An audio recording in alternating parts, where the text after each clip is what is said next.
What up? I'm Siko, the creator of Siko, my brand new card game that is absolutely chaotic. It is out now to get. I'm going to show you guys how to play the basic game objectives and different cards you could stack on top of each other.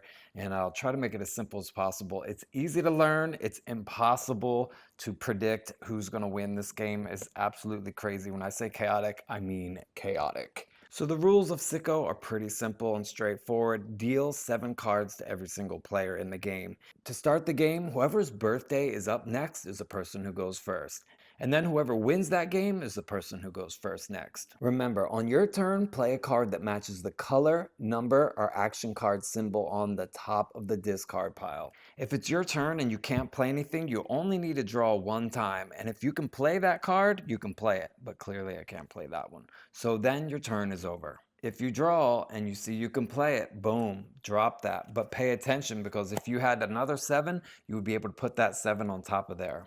So everybody gets 7 cards. I'm going to look at my hand here and see what I have. There is a blue number 3, and I don't have a number 3 at all in any color. But I do have a blue 4. Now you can play anything that matches the color. So I can play this blue 4, but here's the thing where stacking starts to happen. I also have matching symbols. 4 in red and 4 in orange, and I could put them down because the symbols match. As long as the symbols match, you can stack them on top of each other. This is the go again card. You can stack these, like I said, as long as symbols match, stack them up. Color doesn't have to match, the symbol just has to match. Stack it up, go again. Now we created one little mercy rule. For the very first person out of the game, you get to set a 5-minute timer and come back in the game with 20 cards. It only happens to the first person out, and it doesn't happen again until the next game. So the first person out, it's not fully game over yet, so be careful. In the game of Sicko, we're crazy, but we have a little love for each other. This card is simple, it's just reverse, play it, and we change the whole direction of play in the game. Again, another stackable card, stack it up, and you go wicket, wicket, wicket, back and forth and throughout the game. The ghosted card.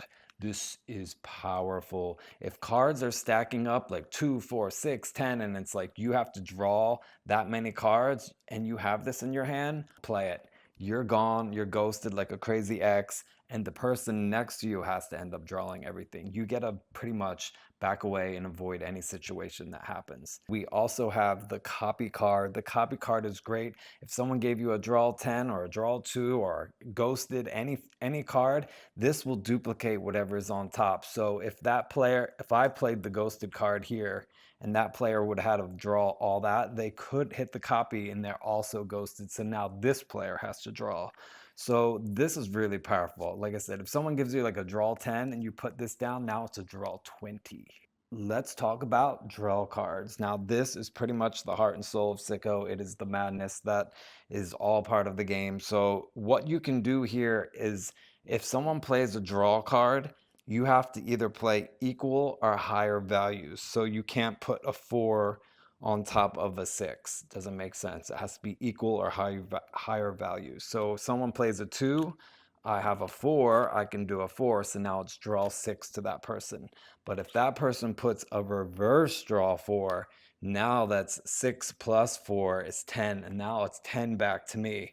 So I have to either draw or have some type of option to save my butt. And usually we have options. So I could put a 6 on top, and now boom, they're hit with more. And now you can change up the game crazy here with a target 10. The target 10 lets you pick anyone in the game and target them with 10. But hopefully they don't have a target 10 as well, because then it'll probably hit you back. Then we have a regular 10 and a reverse 10. So the reverse, pretty much if I gave someone a 10, they dropped out on me, now it's 20 to me. So you have to make sure you play your cards carefully, have some type of insurance backup, because usually it becomes a stacking war and it's crazy. Now we have the spy card. This is a really powerful card. You got to use it strategically. You can pick anyone in the game and view their whole entire hand. They would have to show you, you play it. They have to show you what they have in their hand. And the coolest thing is you can keep it public or private. So there's definitely strategy involved. And if you want to let other people know what they have, you can keep it public, you can keep it private, whatever you want. But the spy card is really powerful. Now, the sickle card is like the God card. When you play it, it voids everything underneath. So if it becomes a stacking war and say I have to draw this 10, if I looked in my hand and I didn't have anything like a draw card or anything to play with, I'm pretty much screwed. I'm going to be out of the game here. So I would play this sickle card, drop it down, and now I have the power to say any rule in the game, which is usually a target 10, a draw 10, could be swap hands. You never really know what it could be, but any of the rules in the game, you get to declare it to any person. So if I say, Brandon, draw 10, he has to draw 10. He cannot fight it unless he has one of these as well. And like I said, there's only 3 in the entire deck. So he would have to draw 10, or if he had one of these and dropped it on top, then he would probably want to target me back with 10. So then that would mean draw 20. And clearly, I would be out of the game. It would be a mess for me. So if you have this in your hand, don't hold on for it for too long because you can really change the game with this thing.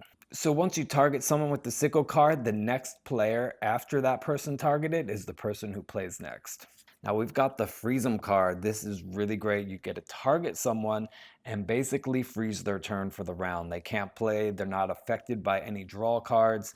Sometimes it can save them, but most of the time they just lose a turn. Moving on, we have these 2 cards. This is everybody rotate hands. So whatever direction of the game you're playing, everyone has to exchange their hands and go in that circle. Now this one, this is everyone rotate hands 3 times. Absolutely crazy. You could really just be petty and crazy and change up the whole game with this. You could definitely use this strategically if there's a person 3 seats back and you know they have like 1 or 2 cards. Play this and now you have their Siko, their 1 card left, and you make sure you yell Siko or you have to draw 2 cards if people catch you. And here we have swap hands. Swap hands is also great for strategy. If you want to swap hands with any single person in the game, you can do it. And if you have multiple, you can stack them up and do multiple turns. Then we have the Show Love card. This is probably the only nice card in the whole entire deck, and this is what can really help you maybe form temporary alliances to get you through the game. So the Show Love card is if you play it and you pick anyone in the game to get rid of 4 of any of their cards. They don't have to match. They could just throw away any 4 cards they want.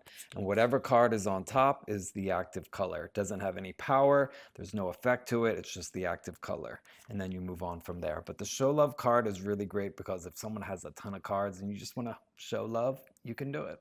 And hopefully they'll pay you back. This card, this is the drop 'em card. It comes in every color, but this drop 'em card, this specific one is blue. So I would look at my hand and see what I have that's also blue that can go under it. So the drop 'em card is really great if you want to get rid of a lot of cards. So I have a few cards here. So you take all these cards and they all become 1 under the drop 'em card. And then you would just boom, drop them. Now another little life hack here is if you have another one of these, like an orange one, you would be able to stack that as well on top of this because this is all stackable. As long as the symbol matches, you can stack it.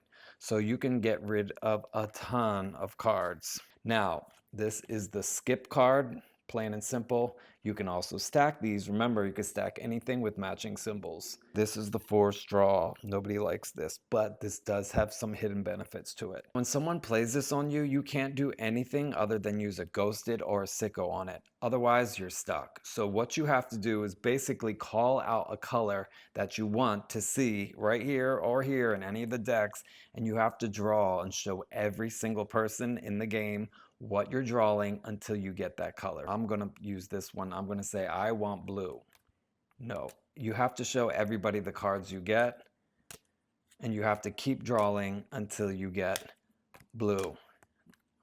Got it. Be careful because if you get to 25, you're out of the game. But remember, I said sometimes this could be like a blessing in disguise. So if you're drawing and you have to show everyone, sometimes you can power up and get some good cards. Draw 4, target 10, copy card. Draw 2. This is great. So now I might get it. Here's another 4. Now I gotta wait. Here's blue. Draw 4. So sometimes, like I said, it can be a blessing in disguise. I just got a whole bunch of draw cards and copy cards. So I might have added more to my hand, but it's added a lot more power to my hand. So that's a good thing. And here is the Lifesaver card. We only have one of these in the entire deck. This card can only be played when your game is over. When you hit 25 or more cards, you can place this down and say you had to draw 20 or whatever, and you would have had like 30 something cards, which is clearly game over. Play this, and this will cut your card deck down to 24. This gives you one Hail Mary chance at surviving in the game. And sometimes people do survive and win. So play this when your game is over if it's in your hand, and you get to come back and survive with 24 cards. One more card and you're out. So make sure you figure out how you can get rid of as many cards as possible in the shortest amount of time, and try not to get targeted. And that's pretty much how you play Siko. You can stack anything with a matching symbol. Doesn't matter what the color is. If the symbols match, you're good to go. Someone hits you with a target 10, boom, hit them with a copy, and then you target 10 them back, and that's 20 for them. The game is pretty straightforward. It is super fun to play. It's impossible to predict. You never know who's going to win. There are a lot of cards here. It's 188 cards in the whole entire deck. Trust me, once you get the hang of the game, there's so many different strategies you can take. We've encountered different experiences even almost a year into playing this game and testing it out. We've come across different things that happen, and it's really fun. There are 188 cards in the deck, which is a lot. You can see this is huge. So a lot of your gameplay experiences can be different throughout each round. Sometimes you might not get the cards that you might be expecting, but yeah, it's really fun. We've also got an app on the App Store. Just go on and download it. It's free. It's got a soundboard. It's got action card rules. It's got an interactive chat GPT Sicko bot. You could ask it any kind of question. Be like, does this copy this? Or does this stack on top of this? Any kind of question you want, it'll answer it. It's really fun. So that's pretty much all I can do to prepare you for the madness. Sicko is here. It has arrived. I hope you guys have fun on game night. Send videos, tag us, all that good stuff, because the chaos starts now.